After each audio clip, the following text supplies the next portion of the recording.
another day on the program, Healthy Living. I'm Adisa Wausa Owage, thanking you so much for joining us on the part 2 of what we started last week.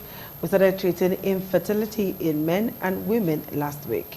What it is, how you would know that you're suffering from it, causes, and of course, everything you have to know about infertility. That was what we started last week. So today we're going to look at treatment options for men and for women. Which one is good? Which one is better? And you can also ask questions. Which one have you tried that worked for you, or the ones that didn't work for you? All right, so we have our fertility expert in the house, Dr. Jerry Osa-Uwaifo. He is a consultant gynecologist and a fertility expert, as I said before. It's nice to have you join us today again. He is the CMD, Fountain of Life Medical Center here in Benin City, and former CMD of Central Hospital. We also call it Specialist Hospital, Benin City. We're very happy to have you. So today we want to look at treatment options for those suffering from infertility. But before then, just refresh our memory a bit on what infertility is, causes of infertility, and how a man or a woman would know that he or she is infertile. Okay, first of all, I would like to define what infertility is. Okay, infertility is the inability of a couple, mind you, couple, to achieve pregnancy after unprotected sexual intercourse regularly after 1 year. Okay, so if you get married now and then you're having regular unprotected sexual intercourse, and then within 1 year you don't get pregnant, then we say you are infertile. So most times, for those that are not old, we always advise them to just keep trying for the first 1 year. After 1 year, before you intervene. But however, for those that age is not on their side, you know, like from what age? Well, by the time they are in their 30, in their late 30s. Okay. What's the best time for a woman to have children? What's the best reproductive age? Well, the moment a girl gets her first menses, which is we call menarche, usually from that about 18, 26 years, that's the best time. Okay, and they also do better when they are in pregnancy and delivery. Okay, so if you are not old, okay, we just advise you to wait, because you find that if you take 100 couples, they are normal, no problem at all. Not all will get pregnant in the first 6 months. Okay, not all of them. And then even after 1 year, you see how like about 20% that may not get pregnant even though nothing is wrong. So, and like I said last time, you have male factors, female factors, or combined, or the one the group referred to as unexplained. You know, but these days, in those days, we need to think the female factor was much more than the male factor. But from my experience these days, if I see 10 couples coming in complaining of infertility or having infertility, you find that the male contribute up to like 70% these days. So it's alarming. And from the reports we are getting, worldwide, sperm count is on the decrease. So the question now is it because of environmental factors? Is it because of our diet or whatever? Nobody knows exactly what's causing, but there are some causes we know that can affect the man and affect the woman. Infection is one very key thing. Infection can affect the man, affect the woman. It can affect the man and damage the engine room, that is the testes. That's where sperm cells are produced. It can be damaged, or if not damaged completely, the tubes through which the sperm that are produced are supposed to pass through may be blocked, and so they will not be able to come out. The man will just be producing secretions without sperm or with very low sperm count. Then in the female too, you can also have infection that can affect the ovaries, infection that can affect the womb, ascend up, and then affect the tubes, probably leading to blocked tubes. And if the tubes are blocked, it will be very difficult for the woman to get pregnant naturally. Then, so in some cases, in a woman, you can also have ovarian factors, what we call ovarian factors. That is, the woman may not be ovulating. Okay, there are several causes that, of anovulation, as we call it. That is, the woman is not ovulating. There are many things that can cause a woman not to ovulate or not to produce eggs at all. The very common one that a lot of people don't even know is women that are lactating inappropriately is a very common thing. They are having lactation when they are not breastfeeding a baby, they are not nursing any baby, they are having lactation. When you have that, it means you have a high level of a hormone called prolactin. That prolactin has a way of affecting the hormones that come from the brain to stimulate the ovaries to produce eggs, to make eggs that are mature really. Because when a woman is born with eggs, with some eggs, okay, that are counted usually about 2 million at birth.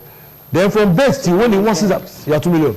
Then from birth till when the woman sees her first period, it drops to 400,000. Okay, that 400,000 will refer to as ovarian capital. It's like that's what God has given you for your reproductive years. Okay, so each time a woman menstruates, the number of eggs in the ovaries are reducing. Because about 2, 3, 4 start developing and they go. So it starts going down. That's why you find that you get to an age, okay, that the eggs will be exhausted. Unlike the male that doesn't get exhausted, the factory is there, it's always producing. When you are old, you can still produce. But the female, usually the average age women get to menopause in Nigeria, the last report we have, is 47. But these days you see women getting to menopause even much earlier. Well, because of environmental factors, just the factors that affect the male testes, because the male testes is like the equivalent of the female ovary. Yes. So I find that even in childhood, some children may have swelling here, what we call mumps. It's called by a virus called mumps virus. That virus can destroy the ovaries, can also destroy the testes. There's some males too, when they are born, the testes may not be the same, because a baby boy that is being born in the womb, the ovaries, the testes are in the abdomen. Just at the time of delivery, by the time of delivery, it descends down from the abdomen and enters the scrotal sac and stays there. But some babies may be unfortunate. The testicles get trapped either in the inguinal region or somewhere along the line. And doesn't get there. It doesn't come down on its own. Yes. Surgery. It doesn't come down on its own. That's why any male child that is born must be examined. Okay, the duty of the caregivers or the health provider that deliver that baby to check to make sure everything is okay, including the testes. Make sure the testes are in the right place, that is in the sac that is outside. If it's not there, then you must check around the groin to see if they are hanging somewhere. If they are, then a surgeon will need to do something to drag them down and put them in the right place. If they remain in the groin for a long time, then they will be destroyed, and that baby or that baby boy that grows up to be a man will not be able to produce, because those testicles are damaged permanently. Heat is one thing that the testis forbids, excessive heat. So if it remains in the groin, the heat from that place will destroy the testis. Okay, let us look at treatment option now. Okay, now. Let us take the men now. What are the treatment options available for the men? Well, it's difficult to take a man on his own, but let's look at it this way. Normally, to check if a man is okay, there's one single test you do, although of course you examine. Do examination, make sure the testis balls are there, make sure the sizes are okay, make sure the ask some question the way the man has done an operation particularly in that area, like a hernia operation. Because sometimes when hernia operation is done, inadvertently the tubes or the vas different through which the sperm passes may be damaged, or the blood supply to the testis may be damaged, and then that will not compromise the testis. And all that. You ask this question, then but you go ahead and examine. You examine the testicles and make sure the volume and how they are okay, there's no pain, then you don't have what we call varicose veins around it. The varicose veins would prevent the testes from producing sperm, because the heat from the veins will affect the ovaries. So usually those that have that problem will have a simple operation they call varicocelectomy. Okay, that is, they remove those things, and most men that are like that, they do well. They will not be able to produce adequate sperm that can give rise to pregnancy in their wives. So the basic test that is done for men is what we call seminal fluid analysis. The man produces a sperm, but usually before the man will produce a sperm, the man must abstain from intercourse for 3 to 4 days, and then he collects the sperm. After collecting it in the container, then it is studied in the lab. And what you look for, you look at the color, you look at the volume, you look at the count of the sperm that are inside, then you look at what we call the motility and then the morphology. So you talk about quality and quantity now. Quantity, that's the number. How many of them are there? Are they normal? Well, he need to take 20 million as the minimum. Yes. But these days we find men that have lower sperm count but have good motility, being able to give their wife, make their wife pregnant. So, but we still like to stick around that 20 million and use that as a yardstick. So the count must be about 20 million, and motility, that is the movement. Okay, there must be a minimum of 60% that are moving. Okay, and out of that 60%, 25% of them must show what we call forward progressive movement. You know, and then again, after looking at that, you now look at look at the morphology, that is the shape of the sperm cell. Are they normal shape? Do they have two heads? Do they have double tail? And so on and so forth. So is it a normal sperm? Okay, the way it looks like a human being. Okay, is it a normal human being? The way having head, two eyes, ears, and so on and so forth. So you look at all those things. The morphology should be like 50%. Okay, so you look at all those ones, then sometimes you may go on to culture the semen to see if there's any infection. So you can treat if there is infection. So if you do that and it doesn't improve, then the man may resort to other options, which I'll talk about shortly. But quickly, let me also talk about the female. The female, you try to identify what the factor is. Is it that the woman is not producing eggs or is not ovulating? Then talking about that alone, you have quite a number of things that can affect it. Like I mentioned just now, when you have lactation appropriately, then you have high levels of what we call prolactin. That prolactin is the hormone that makes milk to come out of the breast. A woman that is not nursing a baby, having that, means that she may have high levels of that prolactin. That prolactin inhibits the hormones that stimulate the ovaries to produce sperm. At the beginning of every cycle, okay, the hormone called FSH, follicle stimulating hormone, comes from the brain. That hormone stimulates the ovaries, and the eggs, they start developing. As they develop, the womb start preparing. Okay, that egg that develops will start producing a hormone called estrogen first of all. Then by the time the woman ovulates, then the shell of the egg that is left behind start producing another hormone called progesterone. These two hormones make the lining of the womb to be ready in case that egg is fertilized, so that it can come back and stay there. But if that does not happen, the woman may have all kinds of problems with menstruation. It may be regular, it may be delayed for some time, she will see it. Sometimes she will see this month, next month she will not see it. Sometimes she will see it, it will be very heavy, and it will not be normal. So the woman will start having regular periods. So that may be because she's not ovulating. So treatment of that one is very simple. So the womb itself can equally have problems. You can have what we call synechia, that is the womb is gummed together inside, or you can have fibroid within the womb, causing problem. Either maybe located where the opening of the tube is, okay, from inside where the opening is into the tubes. If the fibroid is located around that area, it can block the place, and sperm from the male cannot ascend through the uterus to be able to pass through the tube, fallopian tube, because fertilization takes place in the fallopian tube. So if it's not able to get there, pregnancy will not occur. So we do investigations to find out, are the tubes okay? Is the woman ovulating? Is she producing eggs at all? Are there eggs there? Or is there any abnormality in the ovary, like a condition we call PCOD? This condition is very common now. You find that the woman will have an ovary with many tiny follicles that refuse to mature, refuse to grow, they don't remain there. And it gives a kind of a shape that looks like a necklace around the edge of the ovary, surrounding the periphery of the ovary. So we call it looks like what we call necklace appearance. That is seen on ultrasound scan. If ultrasound scan is done, you can pick up that kind of thing. And treatment is simple. There are drugs you can use to treat it, and then it will reverse back, and the woman will start producing eggs, the eggs will start developing.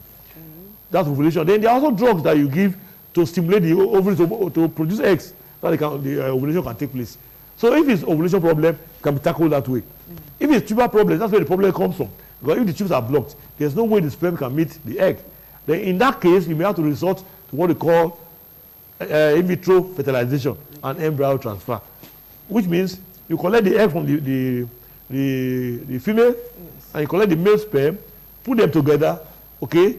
Then the embryologist will be monitoring it first day, second day, third day.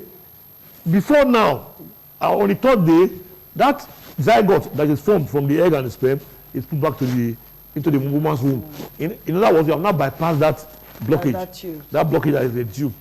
But these days, I think generally the consensus is that the 5th day is better. So you wait for the 5th day, then you now study the embryos that are there and see the ones that are okay. Then the way they assess quality. So they pick the best ones and then they transfer into the woman's womb and it starts growing. That is if the womb is okay. So before a woman will do an IVF, all these things are done, are studied.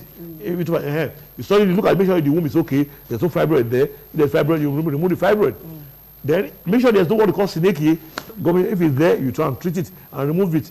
Make sure that everything is fine before you now go ahead and do. Then there are other tests you do too that have to do with blood, infection and so on. We'll come back to those tests. If you're just joining us, the program is Healthy Living on ITV, and we are talking with Dr. Jerry Osa-Uwaifo, who is a gynecologist, a consultant gynecologist and CMD of Fountain of Life Medical Center here in Benin City. If you want to talk to him, please do ask him questions. He's been talking, and today we're not going to use all of our usual time because we have other things to do. So start calling us now on 052-290-573. 052-290-573. The lines are opened. So just call and ask Doctor all the questions you need to ask, okay? We're talking about fertility and infertility here, and we know that quite a number of persons do suffer from this. Let's not live in self-denial, okay? This is a chance for you to get to meet a doctor who can possibly, you know, solve your problems. So just give us a call on 052-290-573 and you will get your answers. But adventure you want to do further investigation, we'll give you a number before the end of the program, okay? All right, doctor, back to treating. Yes, so just to summarize the treatment, you have options. First of all, you look for the cause. Yes. You need the male, you need the female. If it's the female, what is the problem? Then if it's the one you can correct, you correct. So it ranges from ovarian problem, which you can treat, you can give drugs, and then the woman will start ovulating, and then they get pregnant. Like I always say, I always give this example of a couple that they were married for 10 years. 10? Yes, all the woman had was galactorrhea. So they didn't go to the right place, and they didn't know what was wrong, and they were carrying the bag like that until we saw her. We got that was all she had. We did the hormonal assay. Yes, we did the hormonal and found out the prolactin was very high. We placed our drug. The very next month, she got pregnant. It was like a miracle. So, but it was not a miracle really, but the cause was there, but nobody identified that cause before that time, and it was treated. So it can be from that at that level. Then, if it is within the womb and it is cleared, if you have additions and the addition is cleared, either by manual whatever, or using what we call hysteroscopy to remove additions. Yes. By the time the womb is okay, the woman may get pregnant. If every other factor is okay, the husband is okay. The tubes are fitted, she's ovulating. She may get pregnant without even doing assisted reproduction. But talking about assisted reproduction, you find that these ones are usually for men that have low sperm count. And you can start from what we call intrauterine insemination, either by the man's sperm or a donor sperm. Donor sperm, if the man has a complete absence of sperm, okay, in the semen at all, then you may have to use a donor sperm, okay. So after IUI, then you also have in vitro fertilization and embryo transfer. Yes. You cannot do that like I described earlier. Okay. Let's quickly pick this contact. Hello, caller. Good afternoon. Oh, nice to have you. Please ask your question. I'm following up the program. Okay. There's a question I want to ask. Please ask. Yeah, somebody that is diagnosed of multiple fibroids. Can the woman get pregnant? Multiple fibroids. She has done one major operation concerning fibroids before. Then another scar reveals she still has multiple fibroids. Can she get pregnant? Well, fibroid on its own does not prevent pregnancy. It depends on the location, where it's located in the womb. Like I said earlier, if it's located close to the opening of the tube, the fallopian tube into the womb, it can block it and prevent sperm from getting to the tube to fertilize the egg. Now, apart from that, if it's occupying a place that is not projecting into the womb, the woman may get pregnant and start having miscarriages because the baby will not be able to grow. But I've also seen women with multiple fibroid, huge fibroid, getting pregnant. Okay, there was one case and then they bring the pregnancy to 10. Yes. Then, of course, most times, if the fibroid is occupying the lower segment, then you have to operate because there's no way the baby woman can deliver by herself. So we had a couple of, there was even a particular one that I saw. In fact, it was like a miracle from God. The fibroids were huge. There was one huge one as big as my head at the lower segment. She had 3 big fibroid ceilings, but she got pregnant. And the baby, God is wonderful. The baby aligned itself in a way, just where the space was. And the woman carried it to 38 weeks. But of course, we had to deliver her by doing a cesarean section. But the baby is fine till today, growing up, and the mother is fine. Like you said, the woman had a major operation. Yes. before. So, in fact, again, that brings me to this very important issue. You know, sometimes once a woman hears fibroid, they believe that it must be operated. It's not all fibroid that you operate. Okay. There are some that may not be causing any harm. They are just there. They may just be incidental findings. Okay, if it's found and it's not on the way, it's not in any way disturbing pregnancy, you leave it alone. Because once you go there, you may give the woman more complications. But if the fibroid is there and causing problem, that the woman is having very heavy menstrual flow. In fact, it's a very wide field. Maybe sometimes in the future, we will take uterine fibroid and discuss this as a topic. Okay, causing heavy flow depending on the location of the fibroid, or causing repeated miscarriages depending on the location of the fibroid. Then there's a problem. And again, for a young girl that is not married, if they come and they have fibroid, it's not good to be in a hurry to operate them, unless they are going to get married soon. But if you operate and you remove that fibroid and she doesn't get pregnant in a short while, the fibroid will grow. Fibroid will grow again. Perhaps that was what happened in this They case. grow again. In fact, there was one case I saw some time ago. You see, this poor woman went to an hospital. I don't know which hospital. She was told she had fibroid and she come for surgery. So, but somebody that knew her and said, okay, if I thought you must do surgery, let's go and see this doctor. And they came. I found that this fibroid the woman had was like a fibroid that any woman can have. In fact, potentially every black woman will have fibroid. Potentially, it's a problem of the black race. So there's hardly any woman you will see that you don't see a fibroid ceiling somewhere. The fibroid this woman had were just small fibroid, 2 cm by 1 cm, 3 cm, and they were outside. It was not going to in any way interfere with getting pregnant. And they were about operating her. I told her, look, mother, keep your money. You don't need any operation. I say, do you mean it? You don't need an operation. Every fibroid. Yes, it's not every operation you go for. There are some that are not interfering. You leave it alone because by the time you go and operate, you may give the woman more problems. Okay? Infection may come in. The tubes that were not blocked before may become blocked. Okay, we'll take this. The tubes that were not blocked before will become blocked. Hello, caller. Good afternoon. Hello. Hello, good afternoon. Hello. Hello, good afternoon. Good afternoon, madam. Tell us your name and ask your question. Joy. Okay, I know Joy. they see my period, and my tummy they hurt me. I can't get you. I know they see my period at all. That I know the see period at all. Okay, how many years you did now? 32. 32. Yes. When you see your period last, or you not see them at all? When I did 18 years, now I see her twice. Say now, not see her again. You never go see doctor because that one not normal now. You don't stay for house. So when we see gynecologist, maybe they find out what they cause them. Eh? I try to see doctor, they give me some drugs. They take the drugs, nothing happen. They even feel something inside my body. They can't see lose and say that thing will help me trace the blood. Say now, nothing like that. Well, I don't understand what you talk social, but anything where it be, doctor supposed to tell you, say, see what they cause them. See why you not to see your period. They will tell you. You will not say that this one I cause them. If they never tell you that one, then you will try to see gynecologist. Maybe they're looking well. Maybe they will tell you what they cause them. You hear me so? Yes, sir. Okay, Joy, try make you see doctor, gynecologist. We specialize so that this problem can be solved for you. It's not normal not to see your period. Not normal at all, and she has not. Is it possible to attain menopause? No, it's not likely it's menopause. There must be something wrong. All right. It's possible she has a PCOD, like I told you before. She will not even see her period. Okay. Hello, caller. Good afternoon. Hello. All right. 052290573 is the number to call us with. Hello. Hello. Hello, caller.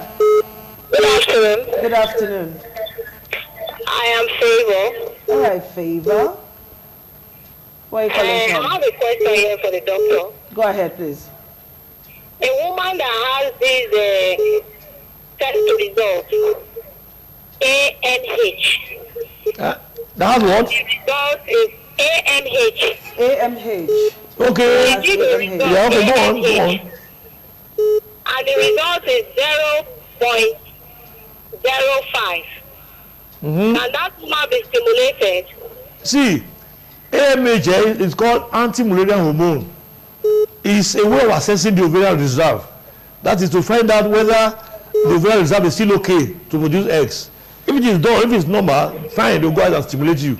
But if it's not high enough, then it means that the ovarian reserve is low. So the result is 0.2. Yes, well, 0.2 is a bit on the low side. Okay. So I don't know who did that for you, but I think you should see the doctor to explain to you. Okay. So the gynecologist should be able to explain to you the implication of that result. Whether your ovarian reserve is small, and then maybe you need to be stimulated, or it's not possible. You get it, for you to be stimulated and you produce eggs. In that case, then you may have to resort to what we call donor egg, and then you do IVF, but with a donor egg. Yeah. All right, Favor, I would advise you to stay to the end of the program so that we'll give you another number to do a follow-up with. 0522905573 is the number to call. All right, doctor, when a woman menstruates like just once, like the case the other lady talked about, what could be responsible? What are the things that could be responsible for such a situation? First of all, we have to be sure that she's normal. First of all, because you have a lot of cases, what we call intersex. Okay, you may have a female that may not have ovaries at all. They may not have ovaries. But if you give them, they may not have at all. They may not have, or maybe it's not it's not properly formed. Okay. You may have what we call ovarian dysgenesis. Okay, so maybe that will happen right from birth. The ovaries are not functioning properly. Okay, and she was born like that. That's how it is. So one should be able to find out if it's that kind of case. And we can also find that out by doing investigations, blood investigations, and then maybe ultrasound scan to take a look at the ovaries and see what they look like. Okay, if they are okay, they are normal, and you have potential eggs. There's something we call intrafollicular count. That gives you an idea of the eggs that are there that could grow and mature. Okay, let's quickly take this call. Hello, caller. Good afternoon. Please tell us your name and where you're calling from. Josephine.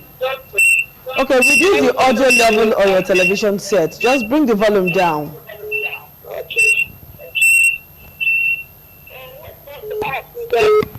These multiple release of eggs, I don't know, because one of my matrons told me that if you want to have a twin, that there's some drugs you can take. So I don't know if there's any drugs I can take for multiple release of eggs. So okay. Triplet or twin. You want to have multiple babies, so you want to know if there's drugs. Anyway, we don't do drugs on the program, okay? We don't talk drugs on the program. But is it possible to have multiple babies using drugs? Well, those that have assisted conception are very likely to have multiple pregnancies. Okay. And then when you stimulate the ovaries, multiple eggs can come out, and the chance of having more than one will be there. Okay. So that's what she's talking about. Okay. But even if you stimulate and sometimes nothing may even come out. There are some cases you see so many eggs, you'll be thinking that maybe this one will have twins. Maybe a quadruplet. Quadruplet. At the end of the day, maybe nothing happens. Wow. Everything will just go. So the eggs you see, they have what they call quality. So if the eggs are not quality eggs, if you never have any one at all, maybe only one is of good quality that can actually become a baby. So it all depends. That's why all those studies are there. You know, that's the value of IVF. Okay. Because once you bring out the eggs, you actually study the eggs and see the quality of the eggs. What's the risk factor of IVF apart from this one you mentioned now? What are other risk factors? Risk factors for what? For IVF. You mean complications that can arise? Complications that can arise. Multiple pregnancy and failure. Can fail. And you can have multiple pregnancy. And when it fails, how long will the person stay before she goes back? Well, these days, you see, if the woman, the couple, they are lucky, and maybe in that particular cycle they were stimulated, and they were able to harvest many eggs, and they have many embryos. Okay, so all those embryos can be stored can be stored. Okay, if the embryos are stored, it means that she may not have to go through all the rigors of the first time she went through. Yes. And it will cost her less. So when she comes the next time, from the embryos that were formed that they selected and kept, okay, they are frozen and kept. Like from there, they can take again and try again. So particularly if she produced many eggs and they were all fertilized, and the embryology studied that, they select the ones that are okay, they can be stored. If they are stored, subsequently, if in this cycle it fails, the other cycle, you can plan for another cycle. And then from there, they can take from the already fertilized eggs, that is the embryo now, and try to transfer into the womb again. Hello, Kala. Good afternoon. Good afternoon. Good afternoon, ma'am. Good afternoon, sir. What's your name, please? This is Mr. Adekunle calling from Ikorodu. Okay, from Ikorodu. There's a problem I want to ask and make an inquiry about from the doctor. Okay, go ahead, please. Hello, go ahead with the question. Hello? My wife has a fibroid, and it got to a certain, yes. Now, my wife had a fibroid. Okay. And hello, I'm with you. Go ahead. Go ahead. You said your wife had fibroid. Got to a certain stage. Okay. She keep on bleeding. That stop. Yes. Can we speak with your wife if she's there with you? She has fibroid, she's been bleeding non-stop. So what else?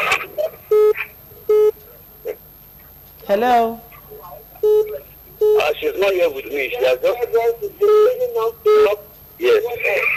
Okay, your wife has fibroid, she's bleeding non-stop. How did you know that your wife has fibroid? Hello?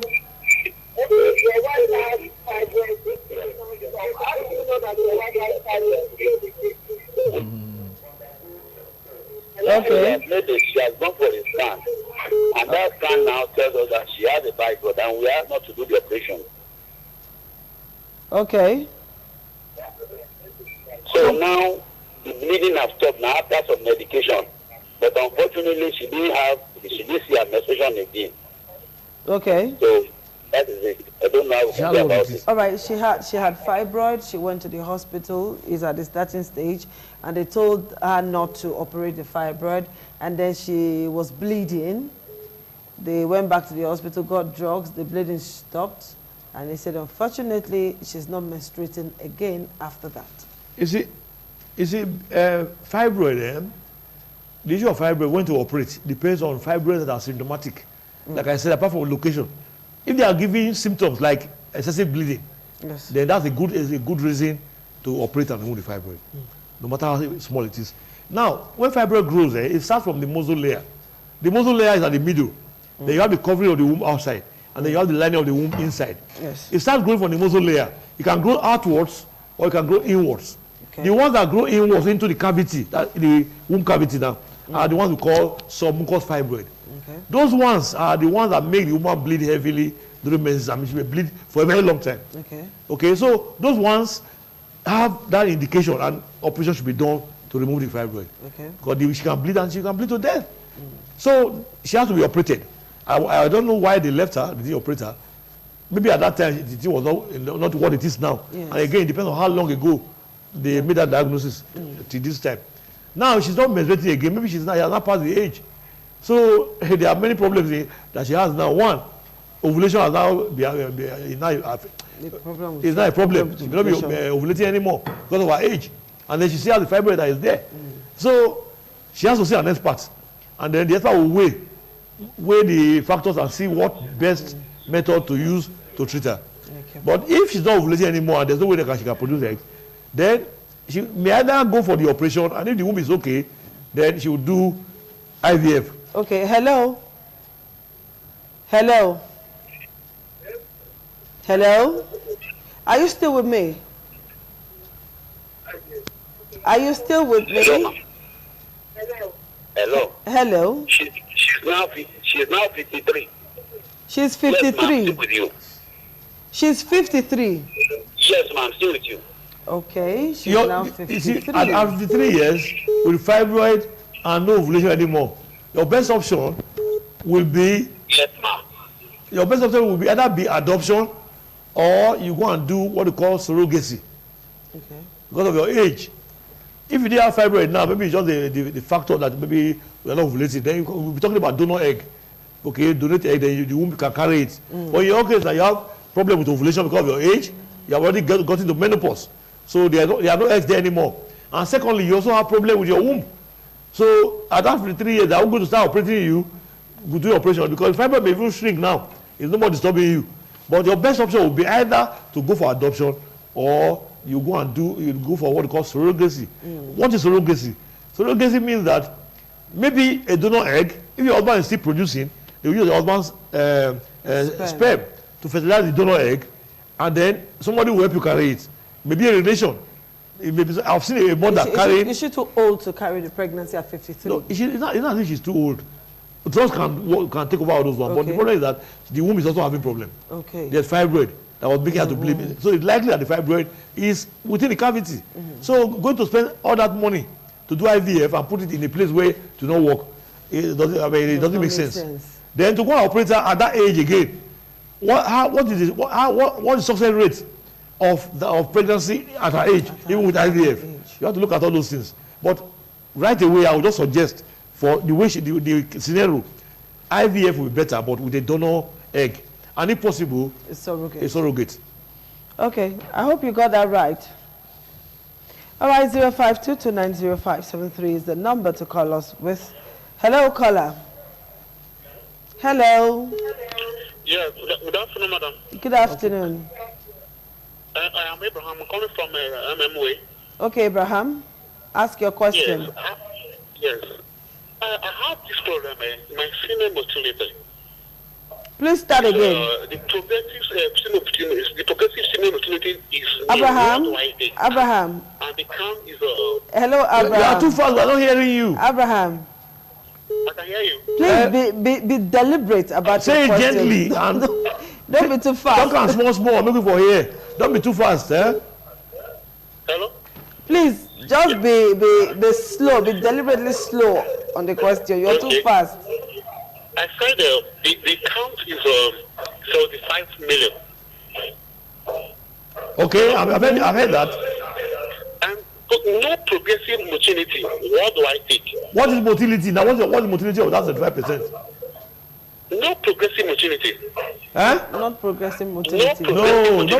No progressive is one part. What you look at is you look at the ones that are moving forward, progressive movement. The ones that are moving at all, and the ones that are not motile. Some will be there, they don't move at all. Some will be moving, but they're not moving forward. They're the ones that are moving forward, so they have percentages. In your own case, what is the total percentage of motility? No progressive motility. No progressive motility. Okay, no one is progressive, no one is moving at all. No. It means all the sperms are dead. That's the meaning. So infection may be a problem. In your own case, since you have enough, but they are not alive. So one may have to explore and rule out infection. Okay. Because that's one reason you may have all the sperm dead, no one not motile. So that's the thing. So go back to your doctor, let your doctor take a good look at it. You are producing sperm, but all the sperms are dead. So why are they dying? That's the question that the doctor needs to answer and find out. Okay? Hello. Go back to your doctor. Go and see a gynecologist. Or if the person you saw before is not a gynecologist, go and see one. Look for a gynecologist and see. Okay, and then present all the results you have done, all the tests you have done before. Take them along. Okay, he will ask you questions. He will take history from you and your wife. He will look at your result and then suggest to you what you should do. Okay, what you will do is this. Just stay tuned, and then I will send you a follow-up number. Okay, I'll call you back. Thank you very much. We're taking our light. Okay. Thank you. They're taking their lights. All right, don't worry. Maybe your neighbor will tell you. You call me. Call our studio numbers and you'll get the follow-up number. All right, we're still here, and the number is 052-290-573. We need you to call. Ask questions, okay? Let's not live in self-denial, right? All right, doctor, before we go, there's this question we need to answer. Yeah. The man is about to go for chemotherapy. Yeah. He does not even have somebody he wants to marry. He's a young man of 35. He said, what's the possibility of him having children after the chemotherapy? He's 35. Well, first of all, it depends on what they are giving chemotherapy for. Okay, the condition, the problem that he's having, for we obviously must be a cancer state. Okay. And Okay, before you answer the question, let's quickly take this call. Hello? Hello, ma'am. Yes, good afternoon. My name is Doctor. Good afternoon. Good afternoon, ma'am. Yes, tell us your name. My name is Lucky. Godfrey. Can you speak up a bit, please? I have a little question to ask. Okay, ask. After baking, my body go scratch me. After bathing, Yeah, your body go dey scratch you. yeah. But that not be wetin we dey discuss today. Oh. But just call back, we'll go find answer for you, okay? We're treating infertility today, how to treat infertility. All right, 0522905730 is the number to call. Okay, Doc, we're talking about the young man who's going for chemotherapy. He didn't say what he's going for. Well, it depends on what he's going for. But definitely, chemotherapy means that he's treating a kind of cancer state. Yes. He has a cancer somewhere. I don't know what it is. But generally, chemotherapy may affect cells, other cells in the body, not just the site alone. Okay. It can equally affect the cells in the testes. So what do you need to do? Well, that young man, what he needs to do, I don't know, if, well, he should visit the fertility center. Okay. And then see if he has good experience, but he doesn't have any man, any woman that he's going to get married to so soon. Is it possible to like save sperm? Save sperm? Or Well, it's possible. You can save sperm, but okay, I'm sure he's going to call you after this program because we've spent the time. People donate sperm and they are stored. Well, we'll spend the time allocated to us for today, but next week it may be better. So to do a follow-up, call this number 070-5957-0070. The number again is 070-5957-0070. Thank you very much, Doctor, for coming to our show. It's always a pleasure to be here. Okay. So please use that number to do a follow-up. We'll see you again next week, okay? Bye-bye. Time is never our friend.